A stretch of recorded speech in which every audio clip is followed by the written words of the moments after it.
Welcome to The Explainer. Today, we're mapping out exactly how your local community group can tap into free gardening resources and funding, all while supporting an absolutely incredible mental health movement.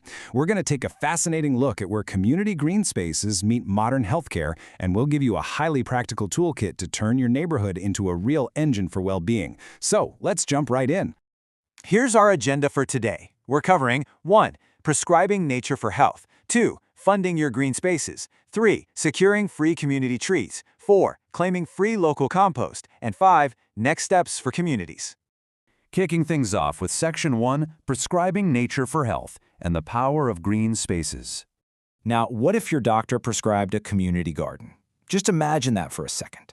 Instead of a quick trip to the pharmacy, your GP actually sends you down to a local care farm or a neighborhood garden. It sounds like a lovely, maybe even utopian idea, right? Well, it's actually a very real, evidence-based medical strategy that's rapidly gaining traction. The core of this is a concept called green-blue social prescribing.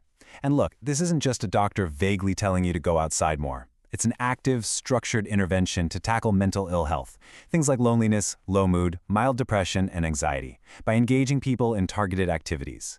We're talking horticulture, conservation work, and physical activity out in nature. It covers both green environments, like woodlands and gardens, and blue environments, like rivers and canals. To actually make this happen, healthcare professionals called link workers are deployed to connect patients directly to these local community programs. It's a brilliant shift. To really understand why this matters, look at this comparison. On one side, you've got traditional interventions, with mental health medications costing over £200 million a year. I mean, that is a staggering amount of money. On the flip side, you have this preventative agenda. By shifting our focus and our investment from expensive traditional medications over to preventative community infrastructure like care farms and food gardens, we can radically improve people's lives. Plus, we could potentially save millions in health budgets and free up valuable GP time. In fact, organizations like Sustain are advocating for food growing on prescription to be a universal offer for all NHS patients by the year 2030. But here's the catch, and this is exactly why we're talking about this today.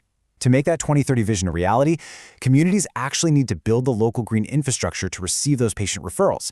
Link workers literally need physical, local places to send people. So how do we build those spaces? Well, we need resources. That brings us to Section 2, Funding Your Green Spaces, Grants to Grow Your Vision. First up on the funding front is the National Garden Scheme. They offer these incredible community garden grants. If you're a fully set up community group, a registered charity, or a community interest company, you can apply for grants ranging between £1,000 and £5,000. And this cash is specifically for setting up or improving a community garden. But, whenever you're dealing with grants, the devil is always in the details. You've got to understand the fine print. For this specific grant, eligible costs are the tangible things: site preparation, hand tools, plants, trees, shrubs, and even seeding. But you absolutely cannot use it for ineligible costs, like salaries, volunteer expenses, insurance, or hiring massive mechanical tools. Basically, keep your application strictly focused on what actually goes into the ground and the hand tools you need to put it there. Now, it's not just national grants. Regional programs are really stepping up to the plate as well. For example, check out South Yorkshire. The South Yorkshire Community Foundation is partnering directly with the NHS South Yorkshire Integrated Care Board. They're joining forces specifically to fund diverse, nature-based community activities that tie right back into that green social prescribing model we were just talking about. And through that specific South Yorkshire program, eligible voluntary and community groups can request up to £7,500. That's a serious chunk of funding meant to help local groups expand or adapt their activities so they're totally equipped and ready to take on patient referrals. And hey, don't sleep on other grant opportunities either. The Nineveh Charitable Trust offers £3,000 to £5,000 for environment and education initiatives. The Ford Britain Trust has grants up to £3,000. Then there's the Movement for Good, where anyone can simply nominate a charity for a chance to win a quick £1,000 boost. The capital is absolutely out there, you just have to know where to ask for it. All right, moving on to Section 3, Securing Free Community Trees and Planning for the Future. So we've covered the cash, but what about physical assets you can get without spending a dime? The Woodland Trust is doing some phenomenal work here, offering completely free tree packs. If you're a nonprofit, a school, or a local council, you can request these. The packs come in super manageable sizes too. You can get 15, 30, 105, or even a massive 420 saplings. Just keep in mind their delivery is scheduled for November 2026. This is such a direct, hands-on way to fight climate change while boosting local mental health. But you can't just click a button and have 400 trees dropped at your door. You've got to follow some strict practical steps.